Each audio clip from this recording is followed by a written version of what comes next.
Attaque russe massive sur Kiev et sa région dans la nuit de vendredi à samedi. Au moins 3 morts, 600 000 personnes privées d'électricité. Journée internationale de solidarité avec le peuple palestinien. De nombreuses manifestations se sont tenues samedi. Des milliers de passagers affectés par des retards et des annulations de vols à la suite de l'immobilisation d'avions Airbus A320. Inondations meurtrières en Indonésie, en Thaïlande et en Malaisie. Les derniers bilans font état d'au moins 360 morts.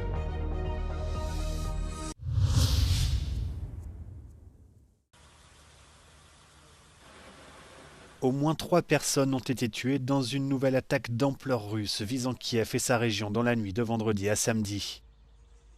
L'armée ukrainienne indique que 596 drones et 36 missiles ont été lancés. L'attaque a aussi fait des dizaines de blessés. Près de 600 000 habitants de la région se sont réveillés sans électricité. Le courant a progressivement été rétabli dans la journée pour une partie d'entre eux. De son côté, l'Ukraine a frappé un important terminal pétrolier russe, l'obligeant à cesser ses activités. Ces événements interviennent dans un contexte de négociations de paix menées par les États-Unis. Une délégation ukrainienne s'y rend dans le week-end. Volodymyr Zelensky dit attendre un rapport ce dimanche. Le président ukrainien sera reçu lundi à Paris par Emmanuel Macron pour discuter de ce plan de paix. Des négociateurs américains se rendront quant à eux à Moscou dans la semaine.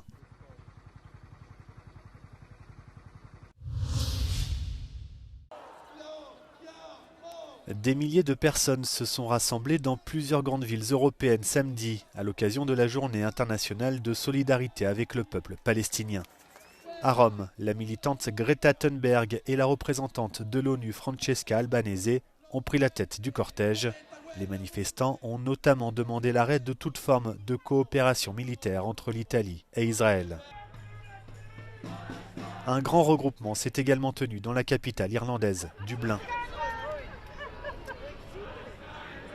We're out to show our unbreakable solidarity with our Palestinian sisters and brothers, especially those in Gaza and also the West Bank experiencing genocide and ethnic cleansing. And although it's kind of gone off the airwaves, Palestinians are being killed by Israel every day. So we're here to show them that we stand with them always.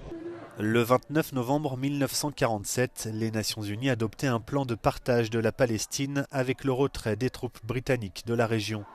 Plus de 70 ans plus tard, une paix durable au Moyen-Orient reste difficile à atteindre. Des milliers de passagers dans le monde entier affectés par des retards et des annulations de vols à la suite de l'immobilisation d'avions Airbus. Environ 6000 appareils A320 sont concernés par un problème de logiciel.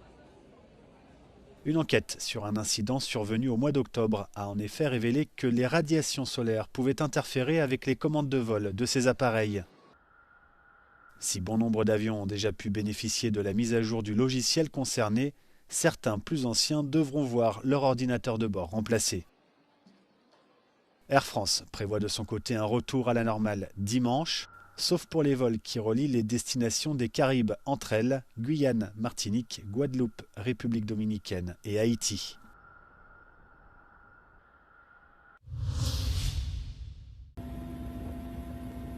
Les inondations qui ont frappé ces derniers jours l'Indonésie, la Thaïlande et la Malaisie ont fait au moins 360 morts selon les derniers bilans.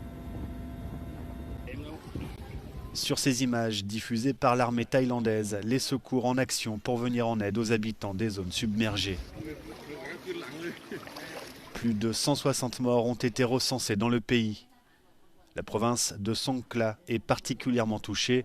Les eaux y sont montées jusqu'à 3 mètres. Il s'agit de l'un des pires épisodes d'inondation de la décennie dans cette région.